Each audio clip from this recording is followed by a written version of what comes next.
Here's some of the stories trending this week at NASA. On May 16th, the International Space Station completed its 100,000th orbit of Earth since the launch of its first component on November 20th, 1998.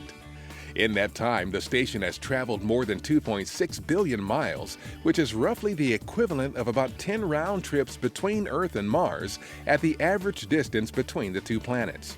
The space station zips around our planet at 17,500 miles per hour, completing each orbit in just 90 minutes, giving the crew on board the unique opportunity to experience 16 sunrises and sunsets per day and to capture some great images of Earth.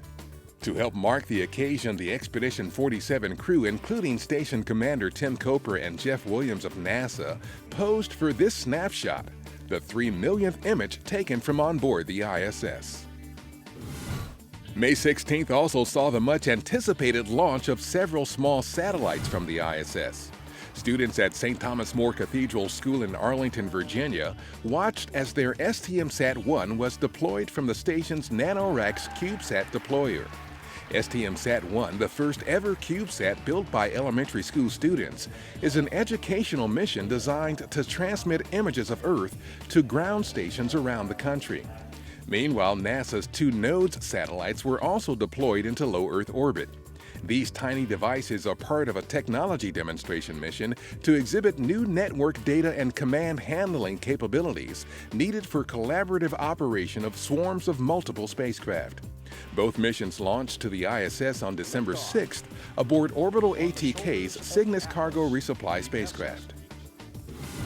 Deputy Administrator David Newman was among the NASA officials to attend the Humans to Mars Summit 2016 at the George Washington University in Washington. The 3-day event, which kicked off May 17th, addressed the technical, scientific, and policy challenges of making human exploration of Mars a reality. In addition to remarks by Newman, the event also featured NASA's chief scientist, Ellen Stofan, Steve Jerzik, the agency's associate administrator for space technology, as well as other well-known figures in the space community. NASA is on an ambitious journey to Mars that includes sending humans to the Red Planet in the 2030s.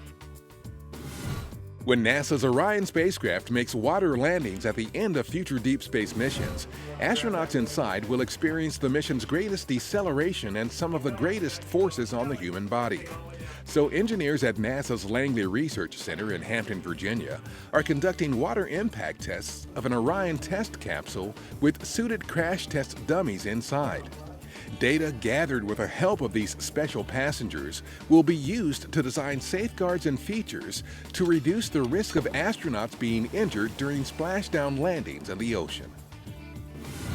On May 18th, NASA Administrator Charlie Bolden participated in Transformers, a live journalism event hosted by the Washington Post to explore the breakthroughs pushing the boundaries of knowledge and setting the stage for inevitable change. The administrator was part of a panel discussion titled "There's No Place Like Space" about recent milestones and developments in commercial spaceflight and their potential to open up new frontiers for business and exploration. Other panelists included Julie Van Cleek of Aerojet Rocketdyne, George Whitesides of Virgin Galactic, and Andy Weir, author of the book The Martian. A farewell event was held on May 19th at NASA headquarters in recognition of the nearly 4 decades of science and exploration achievements of John Grunsfeld, who is retiring at the end of May as the agency's Associate Administrator for Science. Administrator Charlie Bolden and other well-wishers were on hand to thank the Hall of Fame astronaut for his contributions to the agency and its missions. And that's what's up this week at NASA. For more on these and other stories, follow us on social media and visit www.nasa.gov/twan.